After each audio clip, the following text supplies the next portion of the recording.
Okay, good afternoon. This is Juston Braden, your team leader of the Realetix team at Compass. Okay, we're a team of real estate agents that provide data-driven insights to clients to help them make decisions safely, buy homes safely. That's what we do here. And what you're seeing here is our dashboard, our analytics dashboard.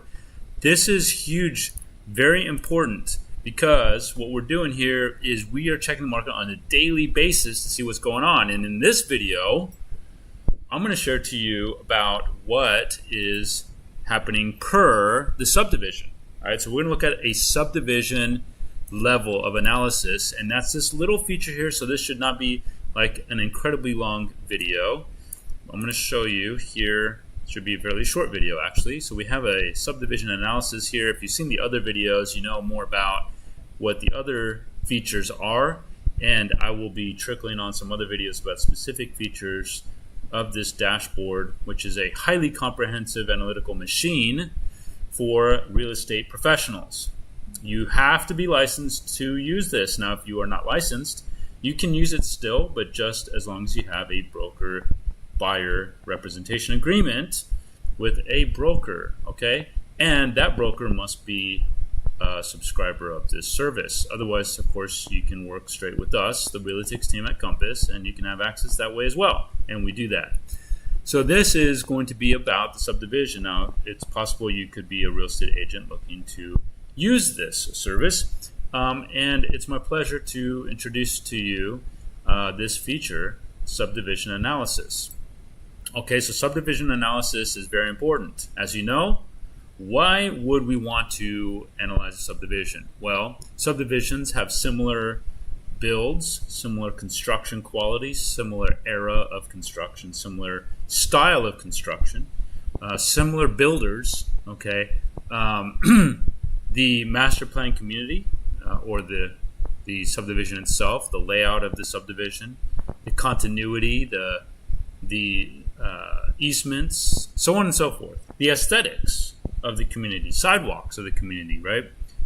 So analyzing by subdivision is extremely important, and I'd say material to the analysis of a property. So we're going to look at an example. It's fairly impromptu. It is April 17th, 2025. So this is good information for the next, I don't know, month, but this is updated daily. So really the point is for us to learn how to do a subdivision analysis. Now, this analysis only works really for subdivisions that are fairly prominent. Okay, there's a lot of subdivisions, right? In Bel Air, you got Southdale. In West University, you got College View, right? In Cypress, you have Bridgeland, right? So there's all these different subdivisions. Where this is not going to work very well is where the subdivisions are tiny and there's not a lot of sales that occur out of them. So you want to have a subdivision of, maybe 50 plus houses in there where there's some sales occurring throughout the year. And then that way we can actually do an analysis. The backup plan to a subdivision is analyzing by the elementary school. That is plan B. Plan A is the subdivision. What we're going to look at is the first subdivision. I'm going to go right up here to where it says subdivision, click here, and you can see that we've got all sorts of subdivisions, right? You can see them: Afton Oaks, Afton Place, Afton Village. Go down here further, Alden Place. That's going to be over there in the Woodlands. We got Aldine Place, Aldine Meadows. As you can imagine, that's probably in Aldine. And this is alphabetical: Almeda, Altamira, so on and so forth. The one we're going to look at is going to be Nottingham Forest. So I type in Nottingham. As you can see, all the Nottinghams show up, and I want to click on Nottingham Forest in Houston. As soon as I do that, we see in the map that Nottingham is this region, okay? And that is what we're going to use to find opportunities or analyze properties. Our clients, our buyers, whether you're the buyer or you are a realtor. Bottom line is you need to know per what this subdivision is all about. thanks to this analytic program, we are able to know what's happening per the subdivision. So the information that you receive from this should be material to your decision on making an offer. This is a huge time saver, y'all, because if you're trying to decide on if a house is worth even going and looking at, before you even spend the time to schedule a showing, other people's time as well, the listing agent, the seller themselves, the buyer's agent, before you schedule a time to see the house, you might want to know if it even makes sense to buy that house, okay? Here you can see, as soon as I put in Nottingham Forest, we're looking at the most recent 180 days. That's what this is like a time selection here. 180 days is 6 months. That's the most relevant time for real estate market. You can go back 9 months, 12 months, 18 months, or as little as 3 months if necessary. And sometimes that is necessary. Right now, not really so much. So as soon as I put in Nottingham Forest, we immediately see the median summarization of the market. I like to say this blue ribbon on the top, this is like the health of the market. We can see immediately that this subdivision has 14 sales that closed in the last 6 months. So 14 families, buyers decided that they're going to make the move and buy a house in this subdivision. Meanwhile, there is 7 actives available, 7 to choose from. So I have solds. This is the solds map, so we can see all the sales that occurred in Nottingham Forest. And if I click active, we can see these are the actives. These are the options that buyers have right now to move into the subdivision. So going back to my solds here, we can see 14 sales occurred there, and from those sales, the results are $1,150,207 is your median sale price. We scroll down a little bit, we see that the median list price is $1,275,000. So the median list price is higher than that median sale price. Okay, so sellers are asking a premium to buy in Nottingham Forest. Kind of makes sense though, because you got 14 sales but only 7 available. So there's more sales than there are available, which would warrant asking a higher price. And that is, at the end of the day, how prices continue to rise in the neighborhood because the demand is stronger. From this calculation of number of sales in 6 months, we estimate, and that's this number right here, inventory, that in 2.57 months, that there will be 7 homes sold, 7 available sold, okay? Essentially is what it means. And very interesting, we have a pending rate, 46.2% in this subdivision. So almost 1 out of just 2 is under contract. That's current. That is not reflected in the sales. That is what is happening in what's pending in the availables, all right? That's what's happening.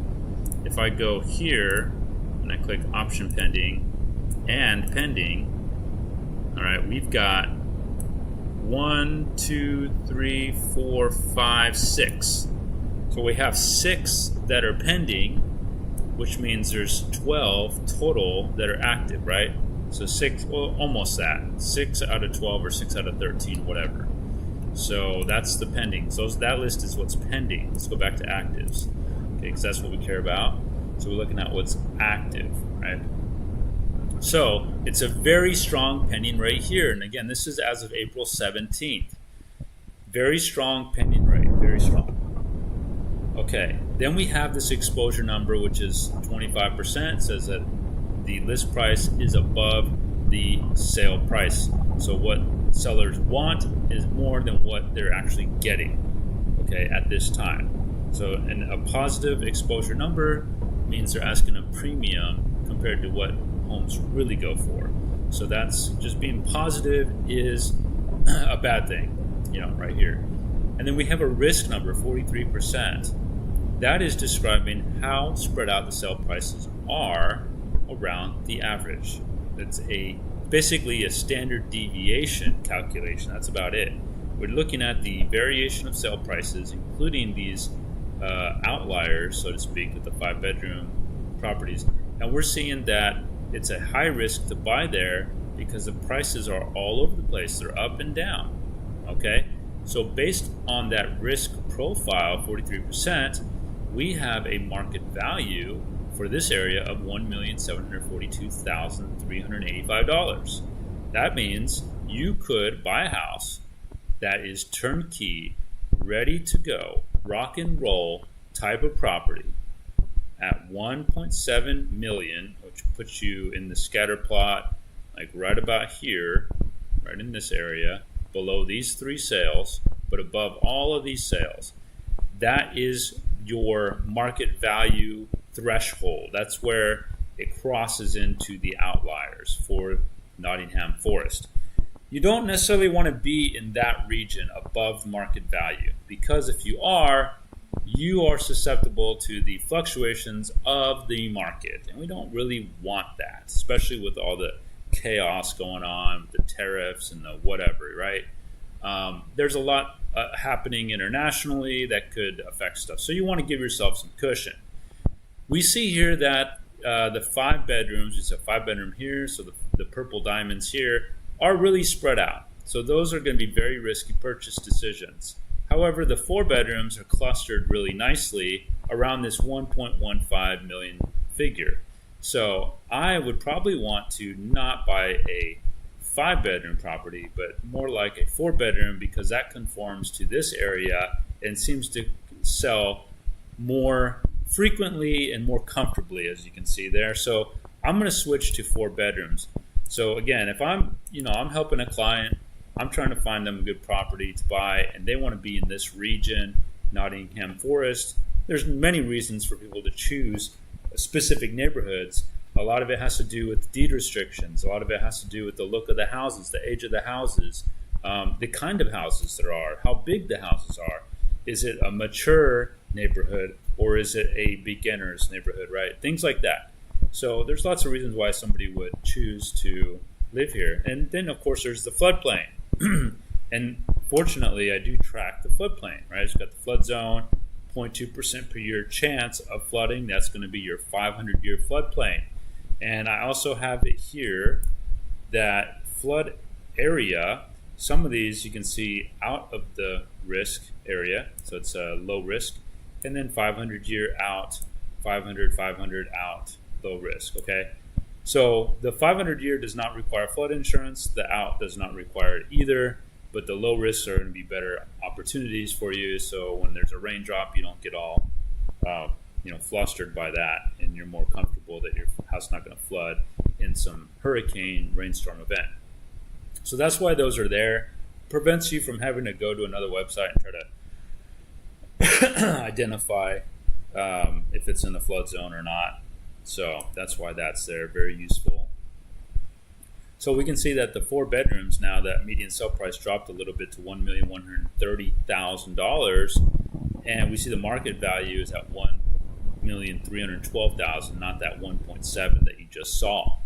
So now we have a more concentrated cluster of sales, which I would feel far more comfortable with. As you can see, they look pretty good, generally speaking. The distribution looks even. There's not too many outliers, either north or south. We can tell with the skew, which is negative 4.7%.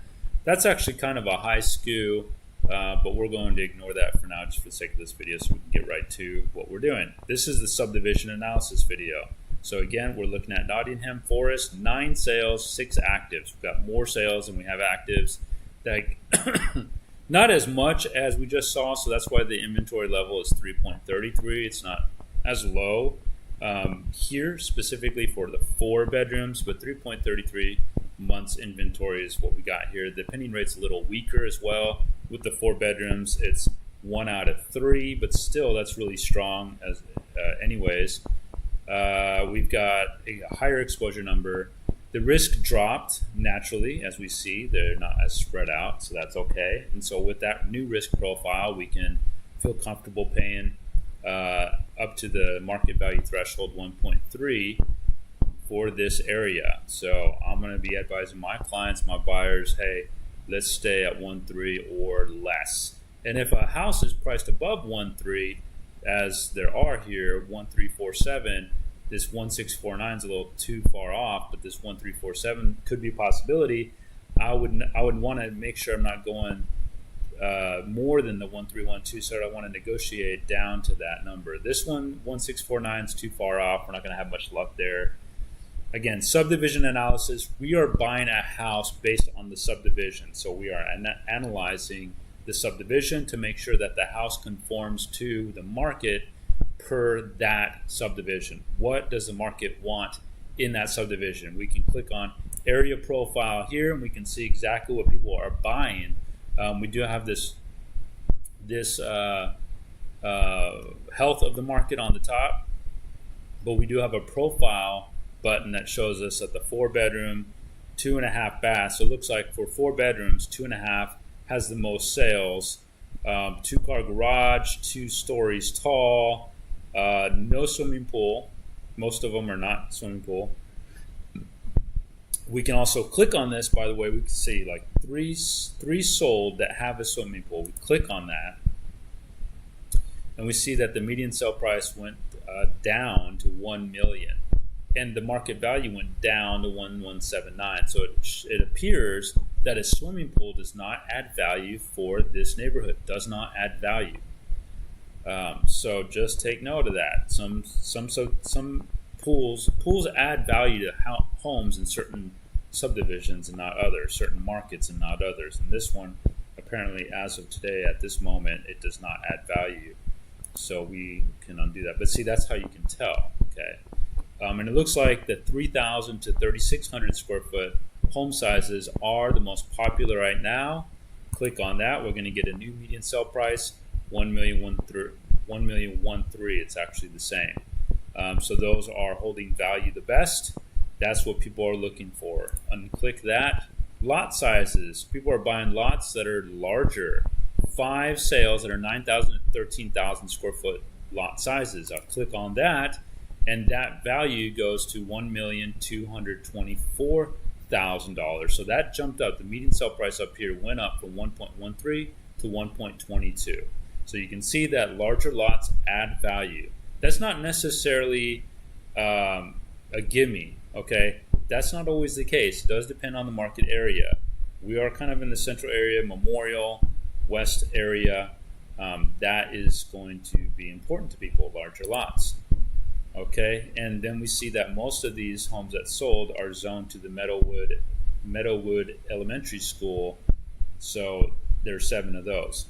Okay, so this is why this is such a great tool. This is like a histogram for what is selling in that region.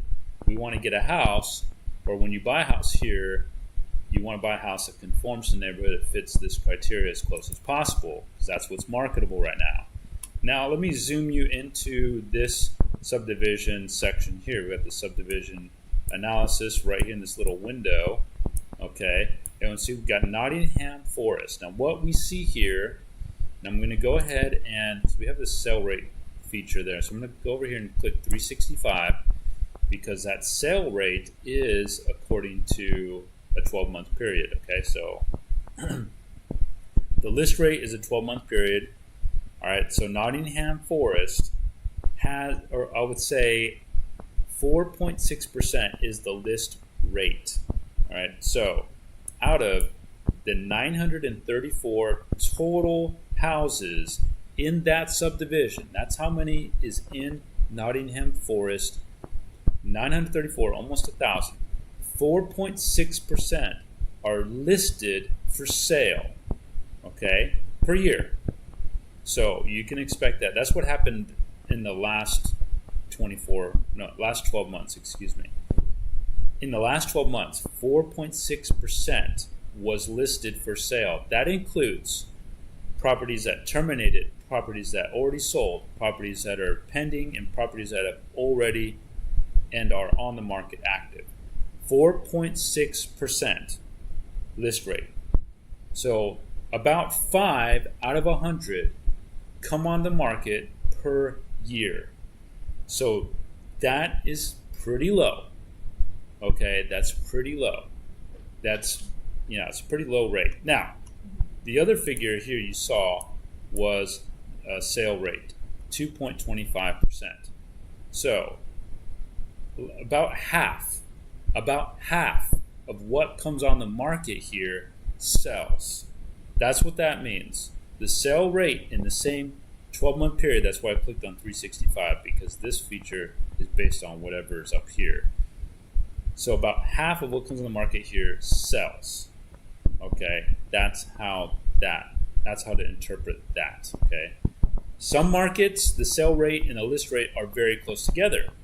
In this case, they're kind of far apart, but the list rate is already pretty low, and so that means if you see a house in this subdivision that you like, there's only a 5% chance that you're going to see it again within the next 12 months. Okay, so if you got to make a move in the next 12 months and you see the house you like, you just better make a move on it. Now, how do you know it's a house you like? Well, it fits your criteria, right? Has a number of bedrooms you want, in this case 4, because that's the example. Has a swimming pool, maybe you want that. Has the open floor plan, perhaps you want that. Has dual pane windows, has a newer roof, has a lot of those kind of like deferred maintenance, expensive features that you'd rather have out of the way when you get that house and move in. It's going to already have that stuff, and you think, okay, this can fit us, this can fit our needs. And then we check the numbers and we see that it's, in this case, 1.2, right? So we want to be close to this 1.2 or better. And the only one we have in that case would be this 1.25, which is 14426 Twisted Oak Lane. So let's assume you see this and you think, okay, that one, I like it, but we got to get that down at 1.250. Now we see here I have two indicators, two columns here that are indicators that take the measure of the price against the market area per the school, elementary school. Don't worry about it. It's some technical stuff, but we're able to rate it if it's a good deal and if there's arbitrage in it.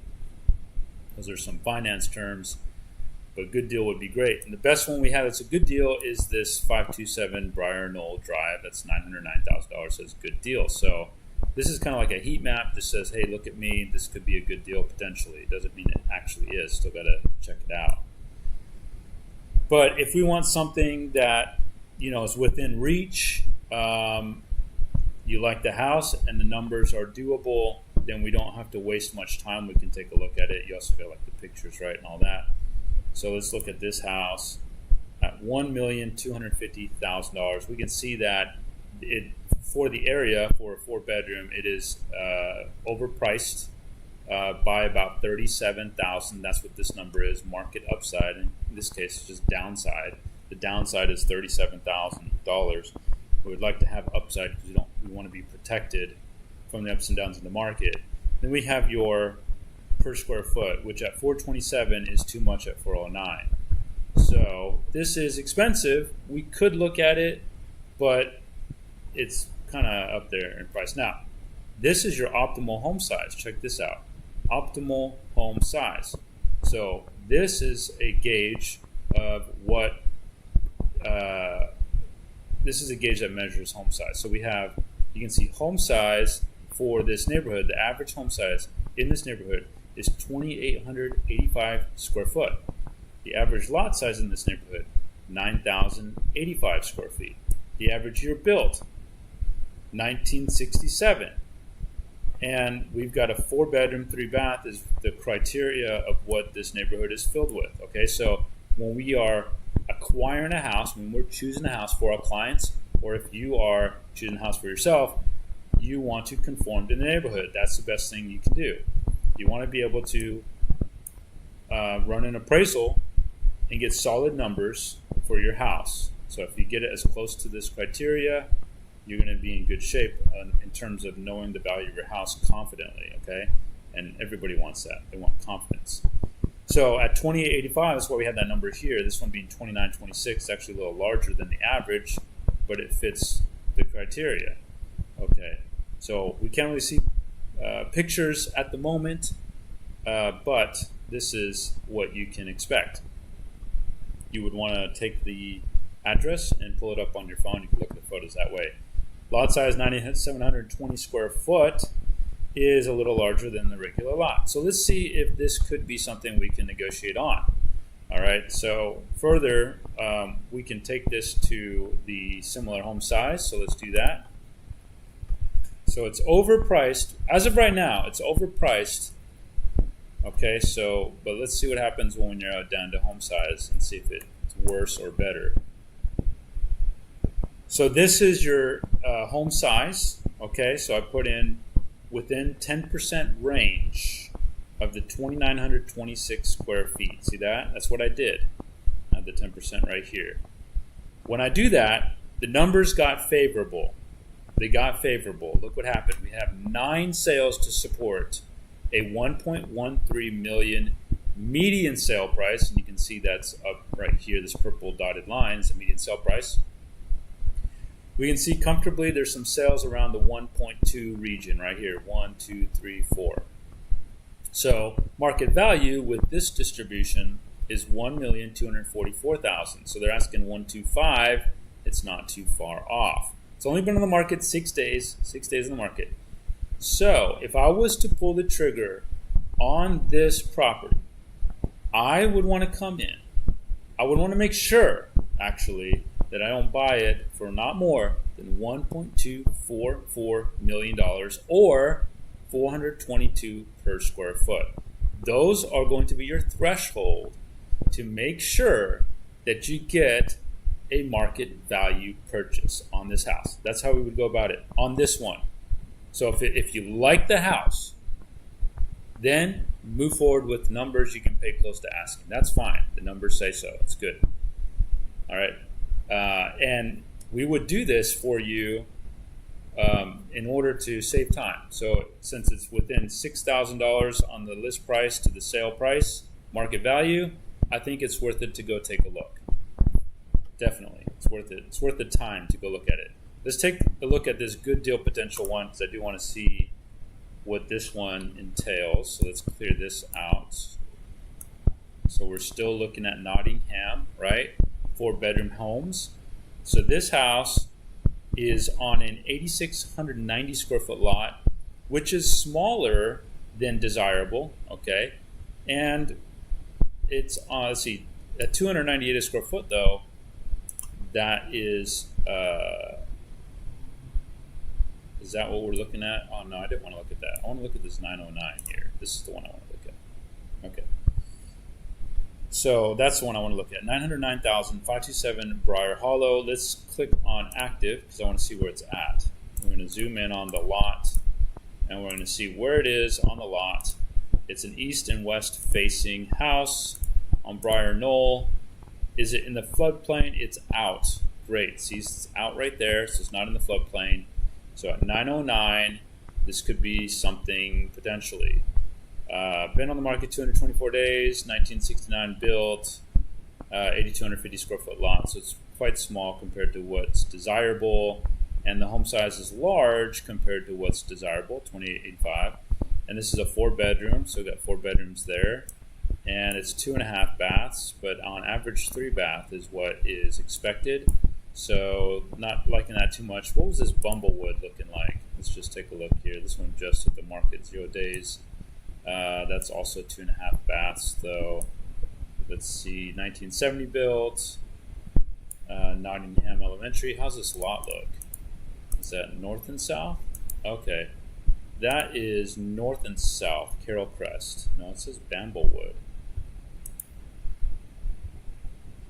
It says Bramblewood. Maybe it's a little cul-de-sac street right here. Perhaps. Nevertheless, it looks like a north and south facing lot. Maybe that little cul-de-sac. I don't know. But anyways, this is, and there's a little trail right here. That's cute. Anyways, north and south facing lot is advantageous. 8,690 square foot lot size is smaller, but at least not 8,250 square foot lot size. So this one is 3,024 square foot. So let's put in the numbers. You know, if some of these old houses are dated, they could be an opportunity for a flip. And this is how you would know. Okay, so similar home size. Let's go 6 months. See what happens there. Okay, so we got 4 sales. Let's get a little bit more. 5 sales. Okay, so our median sale price for this criteria for this house is 1.2 million, and they're asking 900, which means there's a 300K equity position. That is going to be what you have to work with if you want to bring this thing up to today, right? 2025 time. So this could be a flip. This could be a good flip. It's not terribly large, 3,000 square foot, about $300,000 of equity based on the market right now. So that could be a flip opportunity, something to consider. Yeah, anyways, that's how we look at decision making by subdivision. This one probably needs work. So it just hit the market 0 days. So probably needs some work, but it could be a good flip. That's 300K equity, similar size home, same subdivision area, could be a good opportunity. And we can see here that a home of this size in this region sells for a 102.1% of list price. All right, and they're 1 out of 3 under contract, 2.4 inventory, built in the 60s. That's fine, and they take only 4 days to sell. These 5 sales, 1, 2, 3, 4, 5, took 4 days to sell. So this could be a great opportunity. Check out those photos. Of course, if you found it because of me, I found it for you. Call me up, DM me, message me. I want to show it to you. Okay, I want to show it to you and represent you in that deal. If you are a realtor, this is what you would do to service your clients, just like this. And it's a very reasonable approach. Hope you enjoyed this video. There's a lot more to it, of course, and there's other videos for you to watch and pay attention to on how to use this software. This is just one way of analyzing a property. This is just one way of finding deals for your clients that are looking in that subdivision, looking at in that market area. Okay, this is our team right here, just so you guys can see. All right, we have a creed. Here's some of our team members. We are at Compass. I have business development representatives, people that are outside of my team that are in different brokerages, but we work together collaboratively. So this is what they're called BDRs, business development reps, but they're licensed. And then here's some of our meetings and some of our stuff that we've done together. Open houses, we do lots of open houses, so you can always find me at an open house. We've got, let me show you my professional profile. So there's me, there's my ratings. You can click on my ratings and you'll see my 5-star ratings. Got lots of 5-star ratings, lots and lots and lots of 5-star ratings. I've worked over 62 reviews or 63 reviews, something like that. Just got a review, but it's not showing up for some reason. I got to go publish it or something like that. Here's my listings right now. Got this nice Bel Air one. That's for sale. We do have a broker open coming up next Wednesday on the 23rd, so make sure you come to that. We're going to be providing food and drinks, so I'd love for you to come see this house. It's in Bel Air, 5115 Maple Street, and you can see recommendations. I got some of those. Check that stuff out, but would love to meet with you and guide you through the process and sit down with you and tell you what it's like to go through and buy a house in today's market. So look below, you'll see there's some verbiage there about how to book a consult, and it is April right now, so we're going through April and May for the scheduling. Thank you for tuning in, and stay tuned. Follow, subscribe for more awesome videos. Have a good day.